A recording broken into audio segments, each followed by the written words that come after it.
Bismillah, kita lanjutkan pelajaran kita dengan kitab Al-Qawaidul Arba'ah oleh Syekh Al-Imam Al-Mujaddid Muhammad bin Abdul Wahhab rahimana wa rahimahullah.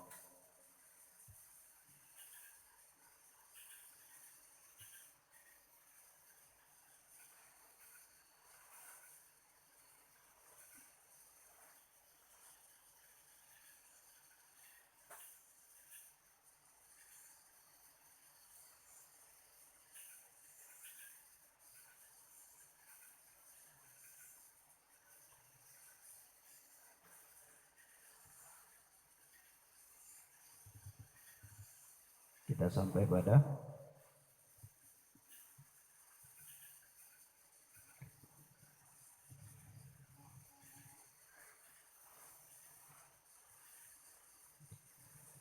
kemarin telah kita jelaskan ucapan daripada Al-Imam Al-Mujaddid Muhammad bin Abdul Wahhab rahimana wa rahimahullah, yaitu ucapan beliau, fa idza dakhala syirku fil ibadah fasadat kal hadath idza dakhala fit taharah. Apabila syirik masuk dalam ibadah, maka ibadah tersebut menjadi rusak.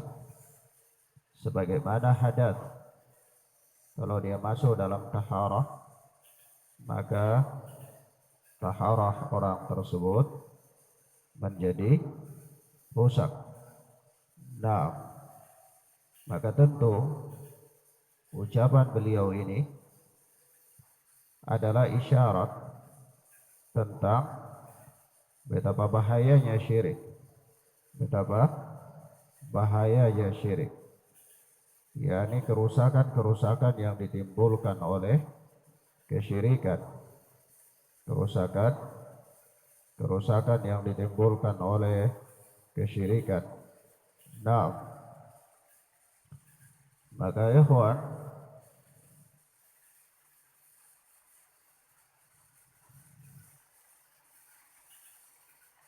syirik di antara kerusakannya adalah sebagaimana Allah Subhanahu wa taala berfirman di dalam ayatnya yang mulia, surat Az-Zumar ayat 65. Surat Az-Zumar ayat 65. Ya la in asyrakta la yahbatanna 'amaluk wa la takunanna minal khasirin. Kalau engkau berbuat syirik, maka gugurlah atau hapuslah amalanmu, dan tentunya engkau termasuk orang-orang yang merugi. Engkau termasuk orang-orang yang merugi. Nah, ikhwan, di dalam ayat ini jelas sekali Allah Subhanahu wa taala mengatakan, la in asyrakta la yahbatanna 'amaluk. Kalau engkau berbuat syirik, Allah sampaikan, Allah Subhanahu wa taala firmankan ayat ini kepada Nabi sallallahu alaihi wa alihi wasallam. Dan tentu untuk keumuman manusia, khususnya kaum muslimin, umat Muhammad sallallahu alaihi wa alihi wasallam. Nah, dan kita lihat ketika amalan seseorang gugur karena kesyirikan, maka pertanyaannya, apakah amalan yang gugur itu amalan yang ada padanya syirik, atau seluruh amalan ketika seseorang melakukan suatu jenis kesyirikan? Maka yang gugur adalah semua amalan, bukan amalan yang ada padanya kesyirikan itu saja, bukan. Misalnya seseorang dia menyembelih kepada berhala atau menyembelih kepada penunggu-penunggu di gunung atau di pohon-pohon atau di sungai-sungai ketika dia ingin membangun jembatan atau yang semisalnya, lalu dia menyembelih dan dia berikan sembelihan itu kepada penunggu-penunggu jembatan atau sungai-sungai tersebut. Maka ini adalah kesyirikan. Persoalan menyembelih itu sendiri adalah ibadah. Maka yang gugur di sini apakah ibadah, amalan sembelihannya saja atau amalan puasa yang dia lakukan juga gugur, amalan sedekah yang dia lakukan juga gugur, amalan sholat yang dia lakukannya juga gugur. Maka jawabnya seluruh amalannya gugur. Seluruh amalannya gugur. Kenapa? Karena kesyirikan menyebabkan dia murtad dari Islam. Ketika dia murtad dari Islam, maka tidak ada faedahnya amalan yang dia lakukan. Ya. Nah, kesyirikan akbar, syirik akbar itu mengeluarkan pelakunya dari Islam. Mengeluarkan pelakunya dari Islam. Dan orang yang keluar dari Islam gugur amalannya, tidak faedah. Tidak faedah amalannya. Nah, dan Allah Subhanahu wa taala berfirman di dalam surat Al-Maidah ayat 72, "Innahu man yusyrik billahi faqad harrama Allahu 'alaihi al-jannah wa ma'wahu an-nar wa ma lidh-dhalimin min ansar." Sesungguhnya barang siapa yang syirik kepada Allah, faqad harrama Allahu 'alaihi al-jannah, maka Allah haramkan baginya surga. Allah haramkan baginya surga. Perhatikan, man yusyrik billah, barang siapa yang syirik kepada Allah, faqad harrama Allahu 'alaihi al-jannah, maka Allah haramkan atasnya surga. Itu berarti semua amalannya gugur apa tidak? Gugur. Gugur dengan satu jenis kesyirikan saja. Allah haramkan baginya surga, artinya orang ini tidak akan lagi masuk surga, yakni dia kekal di neraka. Dia kekal di neraka. Wa ma'wahu nar, dan tempat tinggalnya adalah neraka, kata Allah. Wa ma lidh-dhalimin min ansar, dan tidak ada penolong satupun bagi orang yang zalim itu.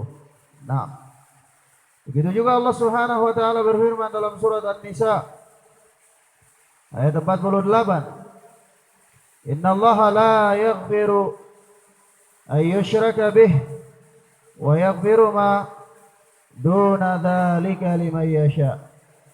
Sesungguhnya Allah Subhanahu wa taala tidak mengampuni dosa syirik kepadanya, dan Allah mengampuni dosa yang lain selain daripada kesyirikan. Naam. Dan begitu pula Rasulullah sallallahu alaihi wasallam bersabda dalam hadis yang diriwayatkan oleh Imam Muslim dan Imam Ahmad. Yani kata Rasulullah, "Man laqiyallaha la yusyriku bihi syai'an dakhala al-jannah." Barang siapa yang bertemu dengan Allah, barang siapa yang bertemu dengan Allah, la yusyriku bihi syai'an, dalam keadaan dia tidak mempersekutukan Allah dengan suatu apapun, dakhala al-jannah, niscaya dia masuk surga. Dia masuk surga. Wa man laqiyahu yusyriku bih, barang siapa yang bertemu dengan Allah dalam keadaan dia berbuat syirik kepada Allah Subhanahu wa taala, dakhala an-nar, maka dia masuk neraka. Nah, maka Masya Allah ya, di sini dalil-dalil yang menunjukkan kepada kita bahwa syirik akbar itu menggugurkan semua amalan, menggugurkan semua amalan. Bukan menggugurkan amalan yang ada padanya syirik saja, bukan, tetapi menggugurkan semua amalan. Nah, ikhwana fiddin azani Allah wa iyyakum, hendaklah seorang muslim dia waspada dari kesyirikan, dan dia selalu berhati-hati dari kesyirikan. 6. Dan segala macam perangkap yang berkaitan dengan syirik ini. Segala macam perangkap yang berkaitan dengan syirik. Maka di sini ya ikhwan, syirik itu terbagi menjadi dua.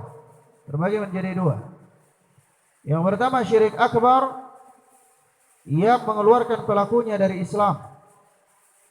Syirik akbar yang mengeluarkan pelakunya dari Islam. Sini ada catatan. Ada catatan yang harus diperhatikan. Yakni para ulama berbicara tentang pelaku kesyirikan itu berbicara dengan hukum umum. Tidak berbicara dengan hukum khusus. Yakni yang dihukumi itu adalah apa? Perbuatan syiriknya, bukan pelakunya. Artinya begini, hukum umum itu adalah barang siapa yang menyembelih kepada berhala maka dia masuk neraka kekal di dalamnya. Barang siapa yang melakukan kesyirikan maka dia kekal abadi dalam neraka. Barang siapa yang melakukan kesyirikan maka dia diharamkan oleh Allah kepada masuk surga. Ini umum. Lalu kalau ada orang tertentu dia menyembelih kepada berhala, apakah kita mengatakan dia murtad dan dia masuk neraka? Tidak. Kita katakan tidak. Kenapa? Karena kalau pribadi orang tertentu ini butuh tahapan-tahapan untuk sampai pada pengkafiran. Perhatikan ya. Jadi berbeda antara hukum umum dan hukum khusus. Nah, kalau orang tidak mengerti tentang hukum khusus, maka dia nanti terjatuh ke dalam takfiri, mudah mengkafirkan orang lain. Maka dari itu ada hukum namanya takfir am dan takfir muayyan. Takfir yang bersifat pengkafiran yang bersifat umum dan pengkafiran yang bersifat pribadi-pribadi tertentu. Kalau pengkafiran kepada pribadi-pribadi tertentu butuh tahapan-tahapan. Tapi kalau secara umum kita katakan iya, barang siapa yang menyembah kuburan maka dia masuk neraka kekal di dalamnya. Barang siapa yang menyembelih kepada berhala maka dia masuk neraka kekal di dalamnya. Tapi kalau ada si A, dia datang meminta kepada kuburan, apakah dia kekal dalam neraka, dia murtad? Kita katakan ini butuh tahapan. Ya, paham ya? Nah, sehingga tidak mudah mengkafirkan dan mengeluarkan dia dari Islam. Nah, baik. Tapi yang jelas hukum umum terkait dengan syirik akbar adalah mukhrijan anil millah. Ya, keluar dari Islam, murtad. Yang kedua syirik asghar. Syirik asghar yaitu syirik kecil yang tidak sampai mengeluarkan seseorang dari Islam. Tidak sampai mengeluarkan seseorang dari Islam. Nah, kemudian ya ikhwan, di dalam ayat yang kita bacakan, yani innallaha la yaghfiru an yushraka bih wa yaghfiru ma duna dzalika liman yasha. Sesungguhnya Allah tidak mengampuni dosa syirik kepadanya dan Allah mengampuni dosa yang lain selain daripada kesyirikan bagi siapa yang Allah kehendaki. Maka di sini para ulama berselisih pendapat. Apakah yang tidak diampuni oleh Allah itu semua jenis kesyirikan, baik kesyirikan akbar maupun kesyirikan asghar, atau kesyirikan akbar saja, bukan kesyirikan asghar? Perhatikan ya. Di dalam ayat yang mulia ini Allah Subhanahu wa taala berfirman, "Innallaha la yaghfiru an yushraka bih." Sesungguhnya Allah tidak mengampuni dosa syirik. Wa yaghfiru ma duna dzalika liman yasha. Dan Allah mengampuni dosa di bawah daripada itu, yakni dosa selain daripada syirik, liman yasha, bagi siapa yang Allah kehendaki. Para ulama berselisih pendapat. Apakah dosa yang tidak diampuni oleh Allah dari kesyirikan itu apa? Apakah kesyirikan akbar dan kesyirikan asghar semuanya tidak diampuni oleh Allah, atau kesyirikan akbar saja? Maka perselisihan para ulama dalam bab ini panjang sekali ya ikhwan. Ya. Beberapa kali ana pernah duduk di majelis para ulama. Ana dengar seorang masyayikh dia merajihkan bahwa yang tidak diampuni itu syirik akbar saja, syirik asghar tidak. Beberapa kali juga duduk di sebagian majelis para masyaikh, mereka mengatakan semua jenis kesyirikan, apakah syirik akbar ataupun syirik asghar, tidak diampuni oleh Allah Subhanahu wa taala. Perselisihannya panjang. Namun yang jelas ya, kesyirikan yang tidak diampuni oleh Allah adalah syirik akbar. Syirik akbar. Namun dalam kondisi bagaimanapun kesyirikan itu adalah bahaya. Kesyirikan itu adalah bahaya. Wajib bagi setiap muslim untuk berhati-hati dari ini. Wajib bagi setiap muslim untuk berhati-hati dari jenis-jenis kesyirikan kepada Allah Subhanahu wa taala. Nah, namun ikhwan, meski demikian, tetapi syirik asghar, syirik kecil, itu ada kalanya bisa naik sampai jadi syirik akbar. Ada kalanya bisa naik sampai jadi syirik akbar. Sebagaimana dosa kecil bisa naik jadi dosa besar. Yani apabila dosa kecil tersebut dilakukan terus-menerus, maka dia naik derajatnya menjadi dosa besar. Nah, begitu pula kesyirikan. Terkadang kesyirikan, satu jenis kesyirikan itu dia termasuk jenis kesyirikan, namun dia bisa naik menjadi syirik akbar. Nah, demikian. Wallahu a'lam bissawab. Itu yang pertama. Yang kedua, terkadang satu amalan kesyirikan, perhatikan, terkadang satu amalan kesyirikan itu dia bisa terjatuh dalam syirik akbar atau dia bisa menjadi syirik asghar. Padahal satu jenis kesyirikan saja. Satu jenis kesyirikan dalam keadaan tertentu itu dia bisa jadi syirik akbar, dia juga bisa jadi syirik asghar. Nah, contoh, seseorang yang dia punya keris, lalu dia beranggapan bahwa keris ini sakti. Dia melakukan pengobatan atau meminta keselamatan dengan keris tersebut. Medianya keris. Tetapi kalau dia berkeyakinan bahwa yang mendatangkan keselamatan adalah keris tersebut, yang menyelamatkan dia adalah keris tersebut, maka ini syirik akbar. Ini syirik akbar. Tapi kalau dia berkeyakinan bahwa yang menyelamatkan dia adalah Allah Subhanahu wa taala, ya, yang mendatangkan kemaslahatan kepadanya Allah, tetapi melalui keris tersebut, maka dia terjatuh dalam syirik asghar. Terjatuh dalam syirik asghar. Perhatikan ya. Nah, jadi terkadang ikhwan, satu jenis kesyirikan saja itu dia bisa jatuh dalam syirik akbar atau dia bisa jatuh dalam syirik asghar. Ya. Nah, ini harus hati-hati. Harus hati-hati. Nah, atau misalnya begini, seseorang menggunakan benang, dia ikat benang di tangannya. Katakanlah akal bahar. Dia gunakan akal bahar, pakai akal bahar. Tapi dia berkeyakinan bahwa yang menolak bala dari dirinya adalah akal bahar itu, yang mendatangkan manfaat kepadanya adalah akal bahar tersebut, maka ini syirik akbar. Syirik akbar. Tapi kalau dia berkeyakinan bahwa yang mendatangkan maslahat kepadanya adalah Allah, yang menolak mudarat darinya adalah Allah, hanya akal bahar adalah media untuk mendapatkan kemaslahatan dan menolak kemudaratan, ya, yang semata-mata datang dari Allah melalui akal bahar tersebut, maka ini syirik asghar. Ya, syirik asghar. Nah, begitu semua jenis yang seperti ini sama. Apakah pakai benang, apakah yang lain-lainnya. Nah, Allahu a'lam bissawab. Paham ya ikhwan ya? Namun ini tidak berlaku pada semua ya, pada semua jenis kesyirikan tidak ya. Anak katakan terkadang jenis kesyirikan tertentu saja, ya. Terkadang jenis kesyirikan tertentu itu kalau dilakukan bisa terjatuh dalam syirik akbar atau bisa terjatuh dalam syirik asghar. Nah, tidak semuanya. Nah, kemudian pertanyaan yang berikut, bagaimana kalau yang melakukan kesyirikan itu adalah orang yang jahil? Bagaimana kalau melakukan kesyirikan itu adalah orang yang jahil? Kejahilannya itu karena memang dia bodoh, belum sampai kepadanya dakwah, atau karena dia tinggal di daerah yang jauh sekali ya dari dakwah, atau karena memang dia baru masuk Islam sehingga belum mengenal Islam ini dengan baik, lalu dia melakukan kesyirikan. Ala kulli hal, dia terjatuh dalam kesyirikan karena kejahilan.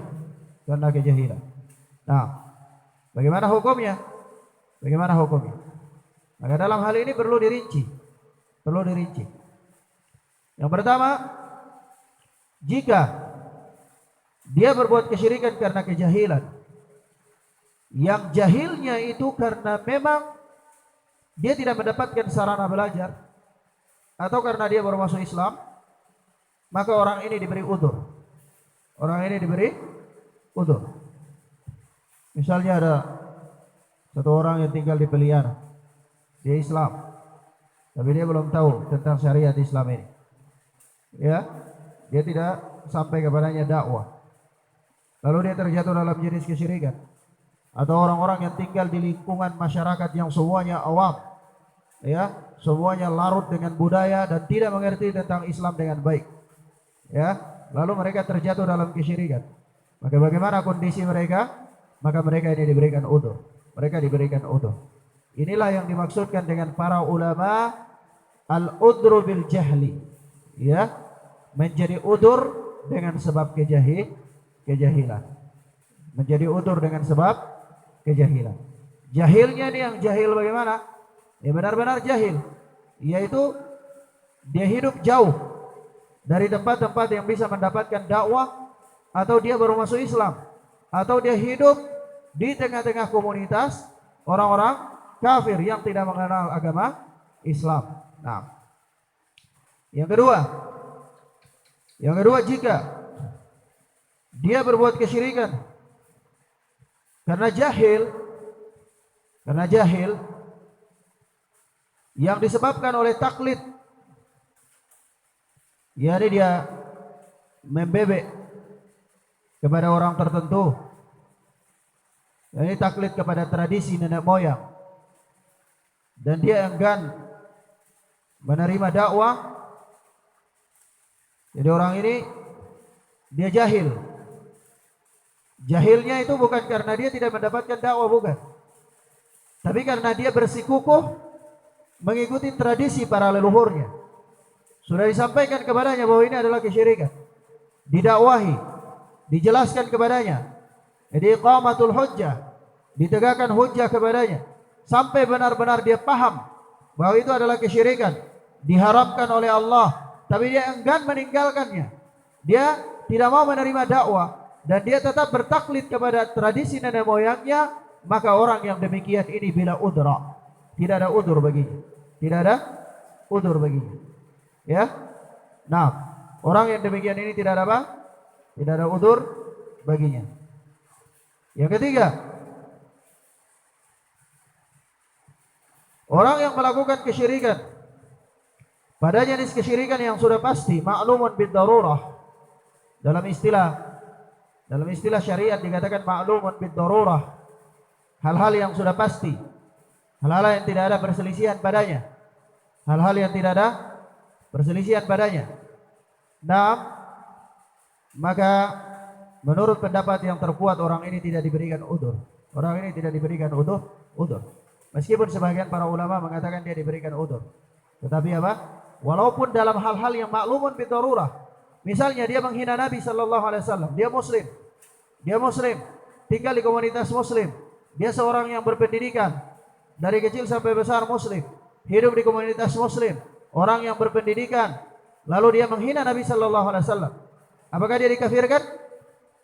Ya, dia dikafirkan. Karena ini perkara ma'lumun bidarurah. Namun sebagian orang mengatakan tidak. Dan ini madhab yang keliru. Madhabnya Ruhaili, madhabnya Ibrahim Ar-Ruhaili. Salah seorang syekh, Dr. Ibrahim Ar-Ruhaili, beliau tergelincir dalam perkara ini. Nah, dan ini perkara yang keliru. Sebagian para penuntut ilmu di Indonesia berpegang dengan apa yang diuraikan oleh beliau. Namun sudah mendapatkan banyak komentar dan bantahan dari para ulama. Ya. Nah, Yang jelas, kalau seseorang melakukan kesyirikan dalam perkara-perkara yang maklumun bidarurah, maka orang ini dikafirkan. Orang itu dikafirkan. Misalnya, dia injak-injak Al-Quran dalam keadaan dia tahu ini mushaf Al-Quran. Lalu dia mengatakan, ini Al-Quran cuma makhluk saja. Dia injak-injak itu Al-Quran. Lalu apakah kita berikan dia udzur karena dia jahil? Tidak. Ini maklumun bidarurah. Anak kecil yang masih kecil saja dari orang muslim, dia tahu kitab al-suci Al-Quran itu harus dimuliakan. Harus dimuliakan. Ya. Dan ini yang kita pandang apa? Kuat. Dan ini yang anak yakini. Ini yang anak yakini. Allahu a'lam bissawab. Walaupun memang di sini ada perselisihan di antara para ulama. Ya. Nah.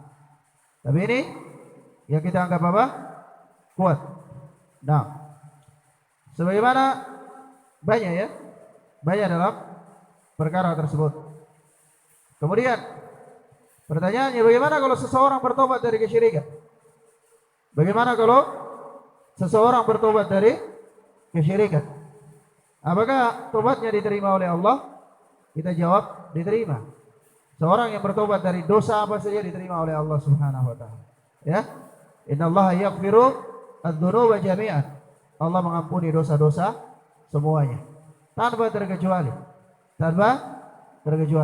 Dosa apa saja kalau seseorang dia bertobat kepada Allah, maka insyaallah taala Allah Subhanahu wa taala akan mengampuni dosa-dosanya. Maka kita berlindung kepada Allah dari kesyirikan. Kita berlindung kepada Allah Subhanahu wa taala dari kesyirikan, dan kita memohon ampunan kepada Allah Subhanahu wa taala dari perkara-perkara yang kita terjatuh dalamnya dalam keadaan kita tidak tahu. Nah, baik. Demikian para fitina azani Allah wa iyyakum. Ini beberapa perkara yang bisa kita sampaikan pada kesempatan yang mubarakah ini. Insyaallah taala pertemuan berikut baru kita masuk pada ucapan syekh yang berikutnya. Wallahu a'lam bissawab. Hadanallahu wa iyyakum wa barakallahu fiikum. Subhanakallahumma bihamdika asyhadu an la ilaha illa anta astaghfiruka wa atubu ilaik. Assalamualaikum warahmatullahi wabarakatuh.